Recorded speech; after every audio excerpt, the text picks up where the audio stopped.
on reprend l'ensemble du boulevard, voirie, promenade et plantation d'arbres. Réseaux qui sont en cours, mais ça, tout le monde peut le voir actuellement.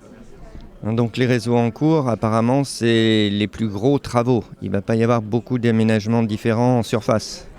En surface, on va reprendre les trottoirs, la voirie. Je n'ai pas une connaissance exacte des réseaux ni d'Enedis, ni de GRDF. L'assainissement, c'est la métropole, donc un peu mieux.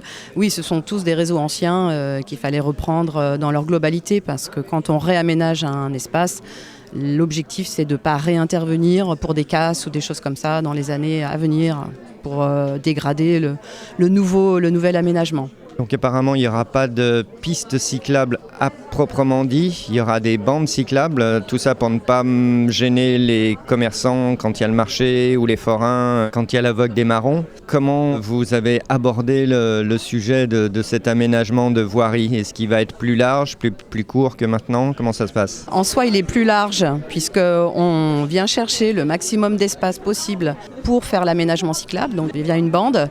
Par contre, on réduit les espaces de circulation, que ça soit circulation bus, véhicules, vélo et stationnement au minimum, parce que les arbres sont présents et on est obligé de caler en fait notre aménagement de circulation sur les arbres existants.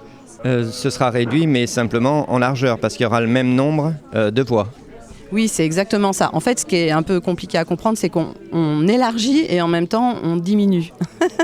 On diminue l'ampleur de la voirie, mais par contre, on rajoute les bandes cyclables. Par contre, on fait au minimum la voirie, elle est à 6,30 m. Les bandes cyclables sont à 1,20 m. On rajoute un petit espace de protection et puis après, on arrive au stationnement qui est aussi traité à minima pour que tout rentre et pour que les arbres aient suffisamment d'espace pour se développer.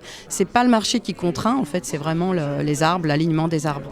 Plus de platanes, comment ça marche ? Non, les platanes sont conservés, sauf s'ils sont malades, et ils seront remplacés effectivement par des mycocouliers quand on a besoin de remplacer les platanes. Mais 360 arbres, grosso modo, sur la partie du projet au global, entre les arbres existants et les nouveaux qui vont être plantés.